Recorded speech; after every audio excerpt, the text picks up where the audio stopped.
Hello friends, myself Karishma Kalsara. In this video, we are study about stage in development of fermentation process કે various step હતા fermentation process જ્યારે development આપણે જોયું in previous lecture આપણે જોયું હતું કે concept of fermentation અને કયા કયા phases આવ્યા. હવે જ્યારે ડેવલપમેન્ટ થયું ફર્મેન્ટેશન પ્રોસેસનું તો એ કેટલા સ્ટેપમાં થયું એ આપણે જોશું આ વિડીયોમાં. તો સ્ટેજ ડેવલપમેન્ટના મેઇનલી 5 સ્ટેજ છે. તો આપણે જોઈએ કે સ્ટેજ એની મેઇન પ્રોડક્ટ કઈ હતી, કયા કયા વેસલ્સ યુઝ થયા હતા, પછી કંટ્રોલ કઈ રીતે થયું અને સ્ટ્રેન કઈ યુઝ થતી હોય. તો પહેલું સ્ટેજ કયું હતું તો કે પ્રી-19, એટલે કે આ સ્ટેજની શરૂઆત મતલબ ફર્મેન્ટેશનની શરૂઆત પ્રી-19થી થઈ હતી. ત્યારે મેઇન પ્રોડક્ટ કઈ હતી તો કે આલ્કોહોલ અને વિનેગાર. મેઇનલી આ પ્રોડક્ટ જ છે એનું પ્રોડક્શન કરવામાં આવ્યું હતું.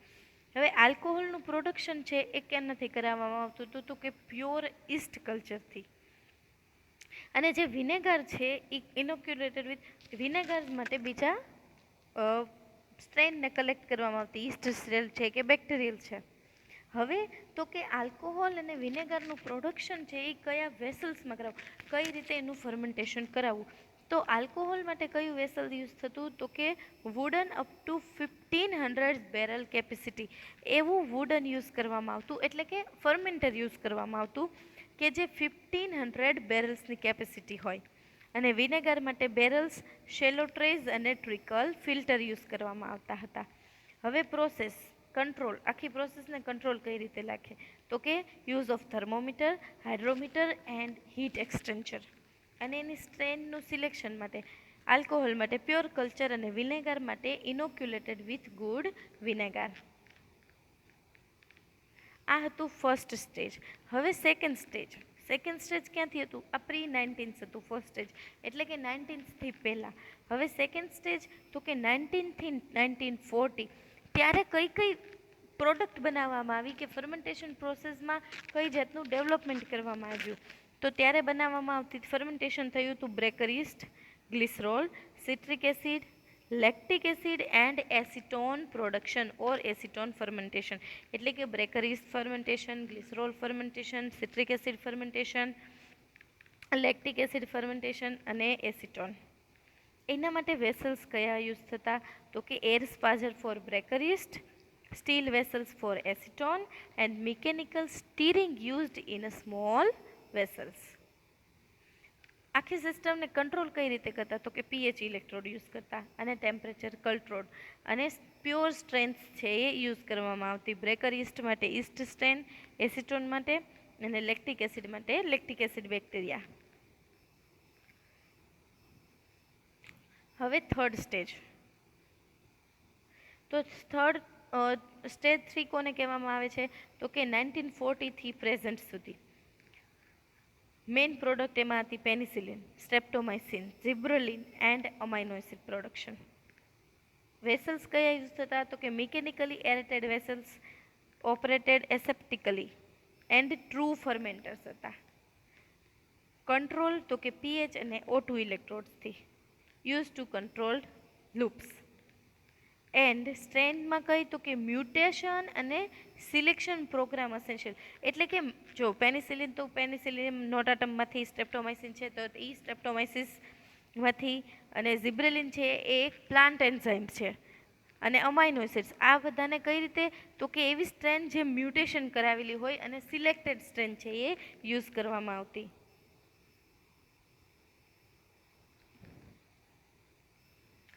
દેન સ્ટેજ 4. સ્ટેજ 4માં 1964થી પ્રેઝન્ટ સુધી પ્રોડક્ટ તો કે સિંગલ સેલ પ્રોટીન. તમને સિંગલ સેલ પ્રોટીન ખબર છે?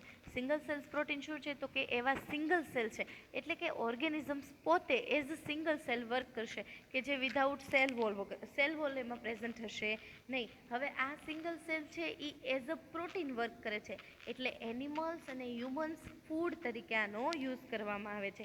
એટલે જેમાં હાઈ અમાઉન્ટમાં પ્રોટીન પ્રેઝન્ટ હોવાનું કે જે હ્યુમન્સ અને એનિમલ્સ બંને માટે બહુ બેનિફિટમાં થાય છે. હવે સિંગલ સેલ પ્રોટીનનું પ્રોડક્શન કઈ રીતે કરવામાં આવે છે તો કે pressure cycle and pressure jet vessels use કરવામાં આવે છે. અને પ્રેશર કંટ્રોલ તો કે use of computer link control loop.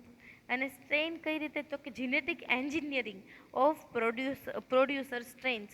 એવી સ્ટ્રેન યુઝ કરવામાં આવે છે જેનું જીનેટિક એન્જિનિયરિંગ કરેલું હોય, એટલે કે રિકોમ્બિનેશન કરવામાં આવ્યું હોય, મ્યુટેશન કરવામાં આવ્યું હોય.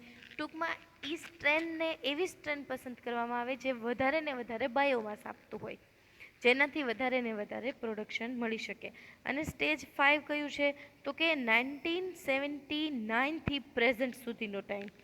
એમાં મેઇનલી પ્રોડક્ટ હતી હિટ્રોલોગસ protein and monoclonal antibody. Monoclonal antibody છે એ તમને ઇમ્યુનોબાયોલોજીમાં આવશે. વેસલ્સ એના માટે કયું છે તો કે ફર્મન્ટેર ડેવલપ્ડ ઇન સ્ટેજ 3 એન્ડ 4. આપણે જે 3 અને 4માં જે જોયા એ જ વેસલ્સ છે એ સ્ટેજ 5માં પણ યુઝ કરવામાં આવે છે. આ અલગ અલગ સ્ટેજ છે, સમયગાળો આપવામાં આવ્યો છે કે સ્ટેજ 1 છે તો આ સમયગાળામાં આટલું પ્રોડક્શન થયું, મેઇનલી કરાવવામાં આવતું હતું. સ્ટેજ 2 છે તો એમાં, સ્ટેજ 3 છે તો આમાં, અને સ્ટેજ 5ને કયો ટાઈમ પીરિયડ લેવામાં આવ્યો છે તો કે 1975 સુધી પ્રેઝન્ટ સુધીના ટાઈમ પીરિયડને એને સ્ટેજ 5 કીધું છે. પ્રોસેસ કંટ્રોલ છે તો controlled and sensor developed in stage 3 and 4. 3 and 4માં જ જે કંટ્રોલ પ્રોસેસ હતી એ જ use of computer link control loops. હવે સ્ટ્રેન સિલેક્શન કયું છે તો કે introduction of foreign gene into microbial animal cell host.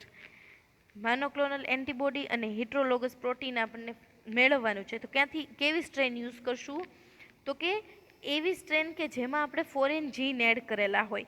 Microbial કે એનિમલ સેલ્સની અંદર આપણે ફોરેન જીન એડ કરશું.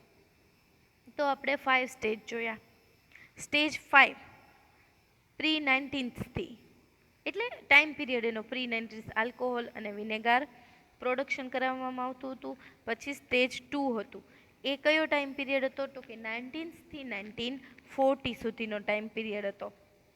એમાં baker yeast, glycerol, citric acid, lactic acid અને એસિટોનનું પ્રોડક્શન. ધેન સ્ટેજ 3 જે 1940થી પ્રેઝન્ટ સુધીનો ટાઈમ પીરિયડ છે, એમાં પેનિસિલિન, સ્ટ્રેપ્ટોમાઇસિન, સિબ્રેલિન અને અમાઇનો એસિડ આ બધાનું પ્રોડક્શન. ધેન સ્ટેજ 4 એટલે કયો ટાઈમ પીરિયડ તો કે 1964થી લઈને અત્યાર સુધી, જેમાં સિંગલ સેલ પ્રોટીનનું પ્રોડક્શન ડિસ્કવર થયું. એન્ડ સ્ટેજ 5 1979થી અત્યાર સુધીનો ટાઈમ પીરિયડ કે એમાં હિટ્રોલોગસ પ્રોટીન્સ એન્ડ મોનોક્લોનલ એન્ટીબોડીનું પ્રોડક્શન થયું હતું.